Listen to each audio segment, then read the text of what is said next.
श्री गुरु महिमालेख शरणं श्री गुरु महिमालेख शरणं श्री गुरु महिमालेख शरणं।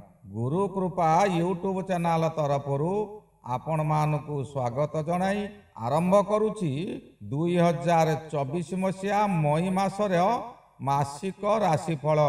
एही राशिफल सौरमंडलर 12 गोटी राशि और 9 गोटी ग्रह विषय कह 12 गोटी राशि उपरे 9 गोटी ग्रहर कौन प्रभाव रहुछि एही विषय आलोचना करिबा पूर्वरु आपण मानकु मोर विशेष अनुरोध जेउ माने प्रथम करी एही चैनल को आसीचंती से माने गोटिए सब्सक्राइब करी पाखरे आसुथिबा बेल आइकन को दबाई दियंतु जहा द्वारा कि आमर जेउ समय रे वीडियो अपलोड हेबो सर्वप्रथमे आपण मानक पाखरे पहुंची पारिबो। आहुरी एक कथा जेउ मानकर विवाह विलंब हेउछि बा चाकरी क्षेत्र रे चाकरी विलंब हेलानी पिलाटी चगला हेउछि यही विषयर प्रतिकार सकाशे आपणकर जन्म तारीख जन्म समय जन्म स्थान और निजर नाम लेखि आमर गुरु कृपा यूट्यूब चैनल मेल आईडी रे प्रेरण करंतु आमे ताहार समस्यार समाधान करिबु। आसंतु एबे जानिबा मीन राशिर 2024 मसीहा मई मासरे मासिक राशिफल। एही मीन राशि राशि चक्रर द्वादश राशि तथा शेष राशि। एही राशिर अधिपति बृहस्पति महाग्रह और शुक्र महाग्रहंकर उच्च स्थान बा सिंहासन। बुध महाग्रह यही राशि रे नीच। यही राशिर प्रकृति अधिक भावप्रवण हो जाती। मीन राशि उभयचर जल राशि होइथिबारु सर्वदा चलचंचल पवनर गति जुआड़े मीन राशिर गति सेयाड़े। एमानकर वास्तव संसार को घृणा भावी काल्पनिक संसार गढ़ी थांती। परंपरा को पसंद करती किंतु आधुनिक सभ्यता को आदरी नियंती जहा द्वारा दुई नाबरे गोड़ देवा परी होई नष्ट होइथांती। जेउ धर्म पालन करुथिबे ताहा प्रति जदि केही विरुद्ध कले एमाने भयंकर होई उठंती। जेपरी समुद्र सुनामी होई सकल जीव को नष्ट करि दिए सेहीपरि एमाने नष्ट करि पकांती। भद्र लोक अपमान और निंदा को भारी भय करंती दूररु सतर्क रहितांती। निजर बहु क्षति हेउथाउ किंतु कहार से क्षति करबा को चाहती नाही। सर्वदा एमानक तुंडरे थिबो प्रभु जहा करूछंती भल जहा करिबे भी भल ईश्वरंकर इच्छा पूरण हेउ। आर्थिक दृष्टिरु एमाने दुर्बल किंतु धर्म मार्ग रे बहुत खर्ची। दैनंदिन जीवन रे एमाने धर्म प्रति टिके दृष्टि देइथांती। अभाव और सद्भाव समय रे बड़ धैर्यर सह ताल दे चली थांती। ईश्वर विश्वासी जोगु धैर्य हरा होंती नाही। सर्वदा हस हस मुह जोगु जेते दुख रे थिले मध्य केही जानी पारंती नाही। अशांति को बहुत भय करंती। जेउ कार्य करुथिबे जदि परिवर्तन हैला तेबे मीन राशि व्यक्ति ताहा हठात ग्रहण करि पारंती नाही। निज अधीन रे परिवार को रखिबा को चेष्टा करिथांती। आध्यात्मिक मार्ग रे थिबारु परिवारर आक्रोशर शिकार होइथांती। एमाने भाग्यवान व्यक्ति होइथांती। मीन राशि 3 गोटी नक्षत्र को नै गठित। प्रथम नक्षत्र हैला पूर्व भाद्र नक्षत्र नरगण बृहस्पति महादशारे जन्म। पुरुष सिंह वर्ग। पुरुष सिंह जंगल रे रजा होइथिबारु प्रजा वत्सल और शांत होइथांती। बड़ ज्ञानी मध्य होइथांती। उत्तम संतान प्राप्ति करिथांती। सेवा महत कार्य रे विजय लाभ करंती। एमाने किंतु नारी जाति ठारू सर्वदा निंदा पाइथांती। जेते उपकार कले मध्य एमानकु केही ठीक बुझंती नाही। नारी जातिर शत्रु तथापि नारी जने विपद रे पड़िथिले तांकु साहाय्य करंती। उद्धार परे तार कर्मफल निमंते सेहिठारे ही छाड़ी देई आसंती। एही नक्षत्रर नारी माने सौभाग्यवती होइतांती, वात्सल्य ममता भरपूर थाए, गुरुत्वपूर्ण कार्य करंती। एही मीन राशिर द्वितीय नक्षत्र हेला उत्तर भाद्रपद नरगण, शनि महाग्रहंकर जन्म नक्षत्र ओ गाई वर्गर नक्षत्र। एही नक्षत्र जात व्यक्ति सर्वदा रुग्ण होइतांती, सत्यवादी किंतु अलसुआ, कौनसी कार्य स्थिरता न थाए। राजनीति एमाने करि पारंती। जन्म हेबार 6 मासरे जीवन प्रति विपद थाए। 11 वर्षरे सांघातिक ज्वर, 18 वर्षरे दुर्घटना घटी थाए। यही व्यक्ति दीर्घायु शरीर रे अनेक स्थान रे तिल चिन्ह थाए। एही व्यक्ति दीर्घायु और शरीर अनेक स्थान रे एमानकर तिल चिन्ह थाए। नारी माने मध्य शांत, धर्मपरायणा और आत्म सम्मान को जगी रही थांती। पति सेवा सेमानकर मुख्य थाए। तृतीय नक्षत्र रेवती नक्षत्र बा नक्षत्रर शेष नक्षत्र, बुध महाग्रहंकर जन्म नक्षत्र, हस्ती वर्ग जल राशि शेष नक्षत्र होइतिबारु गंड नक्षत्र ही रेवती नक्षत्र। रेवती नक्षत्र जात व्यक्ति भाग्यवान होइतांती, उत्तम स्वास्थ्य थाए, पृथुल शरीर, शरीर एक प्रकार कमनीय चेहरा थाए। एही चेहरा सकाशे निजकु अति महान भावी थांती, सर्वदा धन प्रति जाग्रत होइथांती, सत चिंताशील। एमाने प्रायतः जन्म स्थान रे न रही बहु दूर रे रही थांती, पर उपकारी किंतु बिना स्वार्थ रे काहाकू काणी कौड़ीए भी दियंती नाही। भारी जिद्दीखोर, निज जिद्दी रे अटल रही भविष्यत को बर्बाद कर दियंती। जन्म हेबार 5 दिन, 5 मास और 5 वर्षरे सांघातिक पीड़ा भोगी थांती। 12 वर्षरे चतुष्पद प्राणी अर्थात बिलुआ कुकुरंकर भय रहे। 42 वर्षरे आकस्मिक विपद मारी आसे।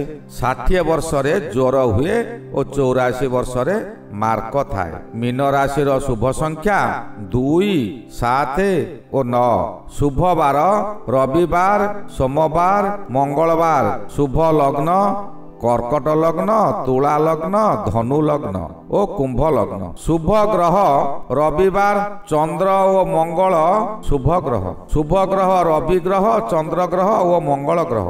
अशुभ संख्या 4 और 8। घात बार शुक्रवार, घात चंद्र कुंभ चंद्र, घात नक्षत्र अश्लेषा नक्षत्र। घात तिथि है द्वितीया तिथि, घात लग्न सिंह लग्न, घात मास फाल्गुन मास, घात ग्रह शुक्र ग्रह ओ बुध ग्रह। एबे आसंतु जानिबा केउ ग्रह 2024 मसीहा मई मासरे मीन राशि सकाशे केउ फल देउछंती। रवि ग्रह मासर प्रथमार्धरे द्वितीय रे थिबे। एही द्वितीय रवि मेष राशि 15 डिग्री पार हो जाइथिबारु अशुभ परिवर्तने शुभ फल मिलिबो। द्वितीय रवि महाग्रह गोचर रे भ्रमण करुछंती। आपनकर चक्षु पीड़ा होई पारे किंतु ताहा आपण को बाधिब नाही। एही समय रे किछि ना किछि आपणकर आय हेबो। पूर्वरु धार करजरे बुड़ी रहितबा स्थले एही समय रे किछि ना किछि परिशोध करि पारिबे। तथापि आपण सावधान होई रुहंतु। प्रत्येक स्थान रे आपणकर कथा सकाशे ओ भूल बुझामणा सकाशे अधिकांश व्यक्ति आपणकर शत्रु होई जिबे। आपण अन्य लोकर कुपरामर्श बुझी न पारी बहु क्षतिग्रस्त हेबे। मासर 13 तारिख ठारू रवि तृतीय रे गोचर रे भ्रमण करिवे। तृतीय रवि आपणक सकाशे वरदान सदृश। पूर्वरु हेउ नथिबा काम अति सहज रे होई जिवो। अचानक आपणकर आय वृद्धि पाइबो। आपणकर शत्रु माने आपणक निकटरू दूरे जिवे। निजर स्वाधीनता घरे बाहरे ऑफिस रे प्रत्येक स्थान रे बढ़ी जिवो। आपणकर सम्मान वृद्धि हेबो, भाग्य उन्नति हेबो और कर्म क्षेत्र रे पदोन्नति मध्य हेबो। परिवार मध्य रे स्वास्थ्य समस्या रे उन्नति हेबो। मंगल महाग्रह आपणकर जन्म रे। मंगल आपणक राशि रे रहिले ताहाकु जन्म राशि कहा जाय। जन्म मंगलर फल अति अशुभ। यही समय रे शत्रु माने ଆପଣଙ୍କୁ ଅକ୍ଟୋପାସ ପରି ଭିଡ଼ି ଧରିବେ। ଆପଣଙ୍କ ମନରେ ବହୁ ଭୟଜାତ ହେବ। ଆପଣଙ୍କର ମାନସିକ ସ୍ଥିତି ବିଗିଡ଼ିଯିବ। ଶରୀରରେ ଜ୍ୱର ଆଦି ଗରମ ଜନିତ ବ୍ୟାଧି ପ୍ରବେଶ କରିବ। ମାନସିକ ସ୍ଥିତି ଆପଣଙ୍କର ଏମିତି ବିଗିଡ଼ିଯିବ ଯେ ଆପଣ ଅସ୍ଥିର ହୋଇ କିଛି ନା କିଛି କରି ବସିବେ। ନିଜ ଶରୀର ପ୍ରତି ବିପଦ ଅଛି। ରକ୍ତପାତ ଯୋଗ ମଧ୍ୟ ରହୁଛି। ଦୁର୍ଘଟଣା ଘଟିପାରେ। ରକ୍ତଦାନ ଏକ ମହତ୍ଵ ଦାନ। ରକ୍ତଦାନ କରି ରକ୍ତପାତ ଯୋଗରୁ ମୁକ୍ତି ପାଆନ୍ତୁ। ଆପଣଙ୍କର ପରିବାର ପ୍ରତି ଆପଣ ସାବଧାନ ରୁହନ୍ତୁ। ପରିବାରରେ କୌଣସି ବ୍ୟକ୍ତି ଆପଣଙ୍କୁ ଆଘାତ କରିପାରନ୍ତି। ବୁଧ ମହାଗ୍ରହ ମୀନ ରାଶି ସକାଶେ ଦ୍ୱିତୀୟ ବୁଧ ଆପଣଙ୍କୁ ଅଚାନକ ଅର୍ଥ ପ୍ରାପ୍ତି କରାଇବ। ବ୍ୟବସାୟରେ ଆପଣଙ୍କର ପ୍ରଚୁର ଲାଭ ହେବ। ଏହି ସମୟରେ ଆପଣ କିଛି ଧନ ସଞ୍ଚୟ କରି ଆନନ୍ଦ ଉପଭୋଗ କରିବେ। ନିଜ ପ୍ରତିଭାର ବିକାଶ ବିଭିନ୍ନ ଦିଗରେ ପ୍ରଚାର ପ୍ରସାର ହେବା ଦ୍ୱାରା ଆପଣଙ୍କର ସମ୍ମାନ ବୃଦ୍ଧି ହେବ। ଆପଣ ଯେଉଁ କାର୍ଯ୍ୟ କରୁଛନ୍ତି ତହିଁରେ ଆପଣଙ୍କୁ ସ୍ୱୀକୃତି ମିଳିବ।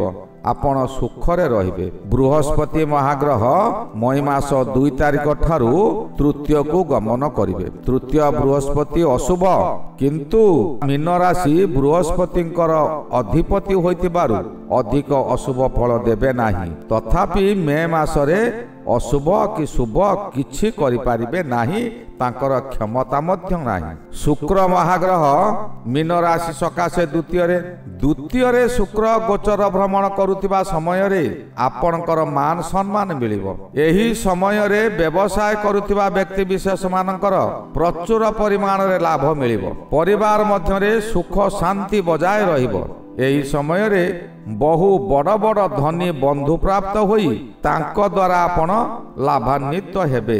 ଶନି ମହାଗ୍ରହ ଦ୍ୱାଦଶ ଶନି 7.5ର ଆରମ୍ଭ। ଏହା 2 ବର୍ଷ ଭୋଗ ହୋଇଗଲାଣି। ଏହି ସମୟରେ ଆପଣ ସତ୍କର୍ମ କରନ୍ତୁ। ଅସତ କର୍ମକୁ କେବେ ବି ମନ ବଳାନ୍ତୁ ନାହିଁ। ଅସତ ବାଟକୁ ଗଲେ ଶନି ଆପଣଙ୍କୁ ବିପଦରେ ପକାଇଦେବ। ଦୁଃଖୀ ରଙ୍କିକୁ ସେବା କରନ୍ତୁ। ଗାଈ ଗୋରୁଙ୍କୁ ଜଳଦାନ କରନ୍ତୁ। ପ୍ରତ୍ୟେକ ଦିନ ଷଣ୍ଢକୁ କିଛି ଖାଦ୍ୟ ଖାଇବାକୁ ଦିଅନ୍ତୁ, ଯାହାଦ୍ୱାରା କି ଆପଣଙ୍କର ଗ୍ରହ ଦୋଷ ଖଣ୍ଡନ ହେବ। କଳା କୁକୁର ଘରେ ପାଳନ୍ତୁ, କିନ୍ତୁ ବାନ୍ଧି କରି ରଖନ୍ତୁ ନାହିଁ। କୁକୁରକୁ ଦୈନିକ ଖାଦ୍ୟ ଖାଇବାକୁ ଦିଅନ୍ତୁ। ତାକୁ ବନ୍ଧନ କରି ରଖିଲେ ଆପଣ ବିପଦରେ ପଡ଼ିବେ। ରାହୁ ମହାଗ୍ରହ ମୀନ ରାଶି ସକାଶେ ଜନ୍ମରେ ରାହୁ ଥିବାରୁ ଆପଣଙ୍କର ଯେତେ ଶୁଭ ଅଛି ତାହା ସବୁ ରାହୁ ଖଣ୍ଡନ କରିଦେବେ। କାରଣ ଜନ୍ମରେ ରାହୁ ରହି ଆପଣଙ୍କୁ ପାଗଳ ପ୍ରାୟ କରିଦେବ। ପ୍ରାୟତଃ ମନକୁ ଅସ୍ଥିର ରଖିବ। ବିଭିନ୍ନ ଆଡ଼େ ଆପଣ ବୁଲାବୁଲି କରିବେ। ସର୍ବଦା ରୋଗର ଭୟ ଲାଗି ରହିବ। ରୋଗ ନ ହେଉ କିନ୍ତୁ ରୋଗର ଭୟ ଲାଗି ରହିବ। ଶତ୍ରୁମାନେ ଚକ୍ରାନ୍ତ କରି ବିପଦରେ ପକାଇ ଦିଅନ୍ତି। ଆପଣଙ୍କର ମନରେ ସଦାସର୍ବଦା ଦୁର୍ବଳତା ପ୍ରକାଶ ପାଇବ। ଆପଣ ମନକୁ ସତେଜ ରଖନ୍ତୁ। ମନ ବିଚଳିତ କରନ୍ତୁ ନାହିଁ। ସ୍ଥିର ମନରେ ଧୀର ସ୍ଥିର ଭାବରେ ଯାହା ସହିତ କଥାବାର୍ତ୍ତା କରୁଛନ୍ତି ଧୀର ସ୍ଥିର ଭାବରେ କଥା କୁହନ୍ତୁ। ଉଚ୍ଚ ବାଚରେ କଥାବାର୍ତ୍ତା କଲେ ଆପଣଙ୍କ ରାଶିରେ ଯେହେତୁ ମଙ୍ଗଳ ରହିଛନ୍ତି, ଜନ୍ମ ମଙ୍ଗଳ ଆପଣଙ୍କୁ ବହୁତ ବିପଦରେ ପକାଇଦେବ। ଜନ୍ମ ମଙ୍ଗଳ ଆପଣଙ୍କୁ ଯୁଦ୍ଧ ଘୋର ପ୍ରକୃତି କରାଇଦେବ। ଅଯଥାରେ ଆପଣ ଝଗଡ଼ା ମଧ୍ୟ କରିପାରନ୍ତି। ଏହି ସମୟରେ କେତୁ ମହାଗ୍ରହ ସପ୍ତମରେ ରହିଅଛନ୍ତି। ଏହା ମଧ୍ୟ ବହୁ ଅଶୁଭ ଫଳ ମିଳିବ। ସ୍ୱାମୀ ସ୍ତ୍ରୀ ମଧ୍ୟରେ ବାଦ ବିବାଦ ହେବ। ସାମୟିକ ହେଉ ଅଥବା ଦୀର୍ଘସ୍ଥାୟୀ ହେଉ ସ୍ୱାମୀ ସ୍ତ୍ରୀଙ୍କର ବିଚ୍ଛେଦ ହୋଇପାରେ କିମ୍ବା ପରିବାର ମଧ୍ୟରେ ଝଗଡ଼ା ହେଇପାରେ। ଏହି ଝଗଡ଼ାରୁ ମୁକ୍ତି ପାଇବା ନିମନ୍ତେ ଆପଣ ପ୍ରତ୍ୟେକ ଦିନ ପ୍ରାତଃ ସ୍ନାନ କରି ପରମବ୍ରହ୍ମ ପରମେଶ୍ୱରଙ୍କ ଠାରେ ନିଜକୁ ସମର୍ପିତ କରନ୍ତୁ। ଏକ ବ୍ରହ୍ମ ଦ୍ୱିତୀୟ ନାସ୍ତି, ଏହି ବିଶ୍ୱାସ ଆପଣଙ୍କ ମନ ମଧ୍ୟରେ ଜାଗ୍ରତ କରାନ୍ତୁ। ଆପଣଙ୍କର ଯାହା ବିପଦ ଅଛି ସେ ବିପଦମାନ ଖଣ୍ଡନ ହୋଇଯିବ। ଶ୍ରୀ ଗୁରୁ ମହିମା ଅଲେଖ ଶରଣ। ଶ୍ରୀ ଗୁରୁ ମହିମା ଅଲେଖ ଶରଣ। ଶ୍ରୀ ଗୁରୁ ମହିମା ଅଲେଖ ଶରଣ ଶରଣ ଶରଣ।